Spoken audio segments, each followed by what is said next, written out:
ಶ್ರೀರಾಮ ಮಂದಿರದಲ್ಲಿ ದೇಣಿಗೆ ಕಳ್ಳತನ ಮಾಡಿದ್ಯಾರು? ಬಡವರು, ರೈತರು, ದಲಿತರು ಕಳ್ಳತನ ಮಾಡಿದ್ರಾ? ಖರ್ಗೆ ಆಕ್ರೋಶ ವ್ಯಕ್ತಪಡಿಸಿದ್ದಾರೆ. ದೊಡ್ಡ ದೊಡ್ಡ ಸಮುದಾಯಗಳ ಬಲಿಷ್ಠ ವ್ಯಕ್ತಿಗಳು ಹಾಗೂ RSSನ ಪರವಾಗಿರುವಂತಹ ವ್ಯಕ್ತಿಗಳು ಇಲ್ಲಿ ಕಳ್ಳತನ ಮಾಡಿರೋದು. ದೇವನಹಳ್ಳಿಯಲ್ಲಿ AICC ಅಧ್ಯಕ್ಷ ಮಲ್ಲಿಕಾರ್ಜುನ ಖರ್ಗೆ ಹೇಳಿಕೆ ಕೊಟ್ಟಿದ್ದಾರೆ.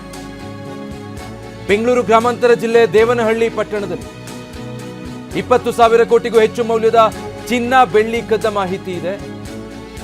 ನಿತ್ಯ ದೇವರನ್ನ ಜಪಿಸ್ತಿದ್ದವರು ಅಲ್ಲಿನ ದೇಣಿಗೆಯನ್ನೇ ದೋಚ್ಬಿಟ್ರಲ್ಲ ಅಂತ ವಾಗ್ದಾಳಿ ನಡೆಸಿದ್ದಾರೆ. ರಾಮ ಮಂದಿರ ಹೆಸರಿನ ಮೇಲೆ 20,000 ಕೋಟಿ ಬಂಗಾರು, ಬೆಳ್ಳಿ, ಇಟ್ಟಿಗೆ ಎಲ್ಲ ಇಂಥವೆಲ್ಲ, ಇಟ್ಟಿಗೆ ಅಂದ್ರೆ ಬೆಳ್ಳಿ ಇಟ್ಟಿಗೆ ಲೂಟಿ ಆಗಿದೆ. ಹೇಗಾಯ್ತಪ್ಪ? ದಿನ ಎದ್ದು ದೇವರ ಹೆಸರು ಜಪಿಸ್ತಾ ಇದ್ದೀರಿ, ಆ ದೇವರ ಹೆಸರಿನಿಂದನೇ ಲೂಟಿ ಮಾಡ್ತಾ ಇದ್ರಿ. ಅದಕ್ಕಾಗಿ ಇವರು ಊರು ತಿರುಗಿ ಪ್ರಚಾರ ಮಾಡ್ತಾರೆ. ಧರ್ಮದ ಹೆಸರಿನ ಮೇಲೆ, ರಾಮನ ಹೆಸರಿನ ಮೇಲೆ ಪ್ರಚಾರ ಮಾಡ್ತಕ್ಕಂಥವರು ಈ ಲೂಟಿ ಮಾಡ್ತಾ ಇದ್ದಾರೆ. ಅದಕ್ಕೆ ಹುಷಾರಾಗಿರಿ. ಧರ್ಮನೇ ಬಾಬಾ ಸಾಹೇಬ್ ಅಂಬೇಡ್ಕರ್ ಹೇಳಿದ್ದಾರೆ, ಮನುಷ್ಯನಿಗೆ